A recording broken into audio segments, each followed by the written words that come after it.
The nun fighting a demon. I used to believe the quiet halls of a convent were the safest place in the world, but that was before the night I learned silence can hide something far worse than sin. It started in late autumn when the cold air sank deep into the stone walls of St. Agnes Convent. I had been there less than a year, still adjusting to the cloistered rhythm of life. Prayer before dawn, work in the gardens, simple meals, and long stretches of silence. For the most part, it was peaceful. But there was one wing of the convent, the old east wing, that always unsettled me. The others avoided it. The sisters said it was under repair, but the cracked plaster, warped doors, and heavy smell of mildew suggested no work had been done for decades.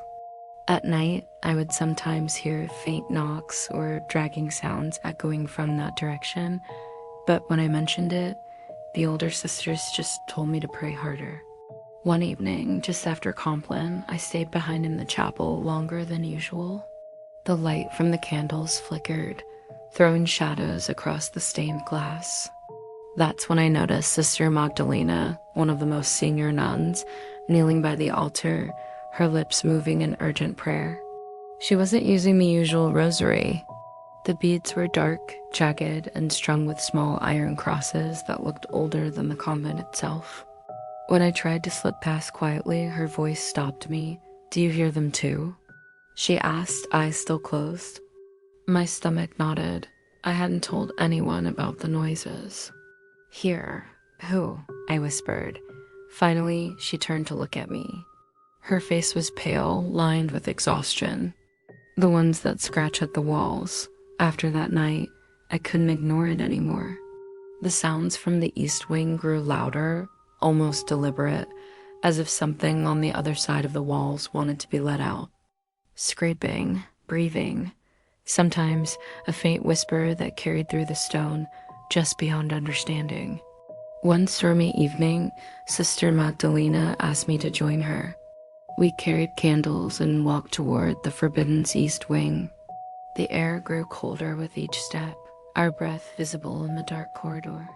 The paint peeled from the walls, and the floor creaked like it was straining under our weight. At the very end of the hall, we reached a locked wooden door bound with rusted chains. The wood was scorched in places like it had been through a fire. Magdalena placed her strange rosary against the door, and immediately the chains rattled, as though struck by an unseen force. "Stay behind me," she whispered. Her voice trembled, but there was a strength in it too. She began to recite prayers, not the familiar ones we said daily, but harsher, older words in Latin, words that sounded jagged and heavy, like iron scraping stone. The moment she began, the temperature dropped sharply. I felt my skin prickle and my ears pop as if the air pressure itself had shifted. Then it came. A guttural laugh, low and mocking, rolled from behind the door. The candles sputtered and nearly went out. I froze, my legs shaking, while Magdalena pressed harder, her voice louder, her fingers digging into the beads until her knuckles went white. Something slammed against the door from the other side. The entire hallway shook. Dust rained from the ceiling. Another slam. The wood groaned, splintering. Magdalena turned to me, her eyes wide. "If it breaks through, run." The next nights blurred together. The attacks came more often, doors rattling, shadows stretching unnaturally long, voices muttering from the cracks in the stone. Sleep became impossible. I would wake gasping, certain something was at the foot of my bed. Magdalena grew weaker but more determined. She would spend hours locked in the chapel, kneeling until her knees bled, whispering her Latin prayers.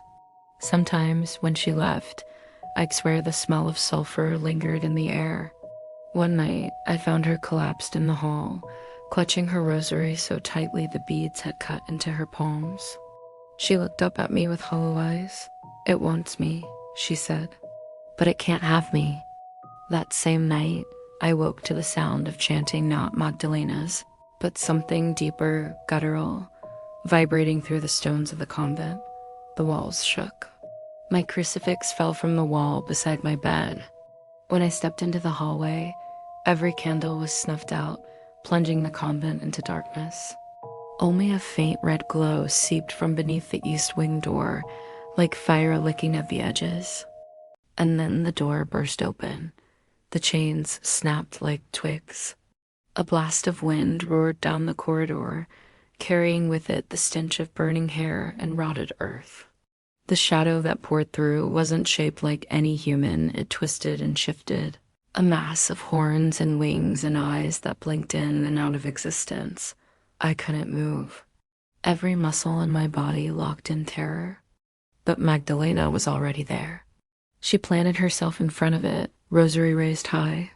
The iron crosses glowed red hot, casting sparks. She screamed her prayers with a force that shook the windows. The thing lunged at her, a howl tearing through the halls so loud I thought my eardrums would burst.